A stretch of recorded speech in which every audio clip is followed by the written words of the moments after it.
ನಮಸ್ಕಾರ ಗೆಳೆಯರೆ. ಇಡೀ ಜಗತ್ತು ನಮ್ಮ ಭಾರತದ ಸಾಮರ್ಥ್ಯವನ್ನು ನೋಡಿದೆ.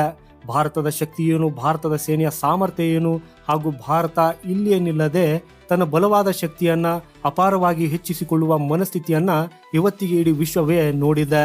ಈ ಗೆಲುವಿನ ನಂತರ ಭಾರತ ಮುಂದಿನ ಸಿದ್ಧತೆಗೆ ಸಿದ್ಧವಾಗಬೇಕು. ಹಾಗೂ ಇದರ ಪರಿಣಾಮವಾಗಿ ಭಾರತ ಈಗ ವಿದೇಶಿ ಶಕ್ತಿಗಳ ಮೇಲಿನ ಅವಲಂಬನೆಯನ್ನ ಕಡಿಮೆಯಾಗುವ ಸಿದ್ಧತೆಯಲ್ಲಿ ತೊಡಗಿದ್ದು, ಭಾರತ ತನ್ನ ಯುದ್ಧ ವಿಮಾನಗಳ ಎಂಜಿನ್ಗಳನ್ನ ತನ್ನದೇ ದೇಶದಲ್ಲಿ ತಯಾರಿಸಿದಾಗ ಮಾತ್ರ ಇದು ಸಾಧ್ಯವಾಗ್ತದೆ. ಸೊ ಇದರ ಪರಿಣಾಮವಾಗಿ ಈಗ ಕಾವೇರಿ ಇಂಜಿನ್ ಬೇಡಿಕೆ ಮತ್ತೆ ಹೆಚ್ಚಾಗಿದ್ದು, ಭಾರತ ಸರ್ಕಾರ ಕಾವೇರಿ ಇಂಜಿನ್ಗೆ ಸಂಬಂಧಿಸಿದಂತೆ ದೊಡ್ಡದನ್ನ ಸಿದ್ಧಪಡಿಸುತ್ತಿದೆ ಅನ್ನೋ ಸುದ್ದಿ ಮತ್ತೆ ಬರೋದಕ್ಕೆ ಪ್ರಾರಂಭಿಸಿದೆ. ಇವತ್ತಿಗೆ ಆಪರೇಷನ್ ಸಿಂಧೂರ್ನಲ್ಲಿ ಯುದ್ಧ ವಿಮಾನಗಳ ಅದ್ಭುತ ಶಕ್ತಿಯ ಅಂದಾಜು ಇಡೀ ದೇಶಕ್ಕೆ ಗೊತ್ತಾಗಿದೆ.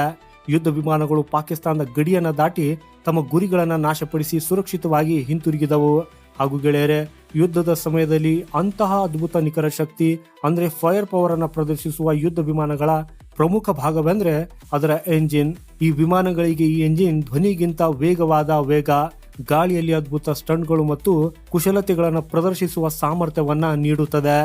ಬಹಳ ಸಮಯದಿಂದಲೂ ಭಾರತ ತನ್ನದೇ ಆದ ಅಂತಹ ಸ್ವದೇಶಿ ಎಂಜಿನ್ ಅನ್ನ ನಿರ್ಮಿಸುವುದಕ್ಕಾಗಿ ಪ್ರಯತ್ನಿಸುತ್ತಿದೆ.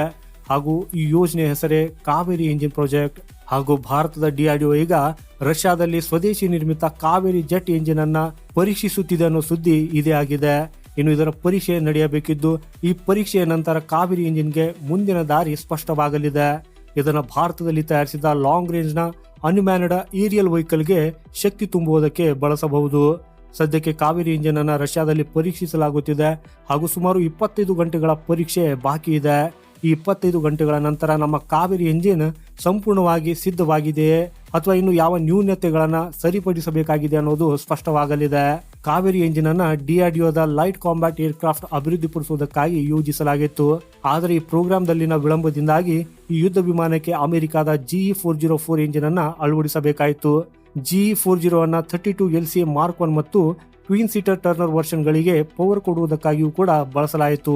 83 LCA ಮಾರ್ಕ್ 1 ಎಗೂ ಸಹ GE-404 ನಿಂದ ಪವರ್ ಕೊಡುವುದಕ್ಕಾಗಿಯೂ ಕೂಡ ಯೋಜಿಸಲಾಗಿತ್ತು. ಆದರೆ ಅಮೆರಿಕನ್ ಫರ್ಮ್ ಇಂದ ಪೂರೈಕೆಯಲ್ಲಿನ ಸಮಸ್ಯೆಯಿಂದಾಗಿ ಈ ಯೋಜನೆಯಲ್ಲಿ ವಿಳಂಬವಾಗಿದೆ. ಸೊ ಅದಕ್ಕಾಗಿ ಭಾರತ ಈಗ ಈ ಅವಲಂಬನೆಯನ್ನೇ ಕಡಿಮೆ ಮಾಡುವುದಕ್ಕಾಗಿ ಬಯಸ್ತಾ ಇದೆ. ಹಾಗಾಗಿ ವಿದೇಶಿ ಶಕ್ತಿಗಳ ಮೇಲೆ ಭಾರತದ ಅವಲಂಬನೆ ಹೆಚ್ಚಾಗಬಾರದನ್ನೋದನ್ನ ಗಮನದಲ್ಲಿಟ್ಟುಕೊಂಡು ಭಾರತ ಈಗ ಎಂಜಿನ್ ಅಭಿವೃದ್ಧಿಯಲ್ಲಿ ಬಹಳ ವೇಗವಾಗಿ ತೊಡಗಿದೆ.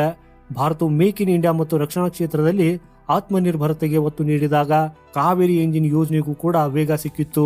ಸರ್ಕಾರವು DRDOಗೆ ಪ್ರತಿ ವರ್ಷ 100 ಎಂಜಿನ್ಗಳನ್ನು ತಯಾರಿಸುವುದಕ್ಕಾಗಿ ಬಜೆಟ್ ಅನ್ನು ಸಹ ಕೊಟ್ಟಿದೆ.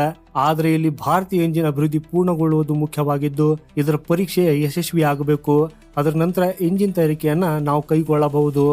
ಸೊ ಗೆಳೆಯರೆ, ಮಾಹಿತಿ ಇಷ್ಟವಾದ್ರೆ ವಿಡಿಯೋನ ಲೈಕ್ ಮಾಡುತ್ತಾ ಕಮೆಂಟ್ ಅಲ್ಲಿ ನಿಮ್ಮ ಅಭಿಪ್ರಾಯವನ್ನ ತಿಳಿಸಿ. ವಂದೇ ಮಾತರಂ, ಭಾರತ್ ಮಾತಾ ಕಿ ಜೈ.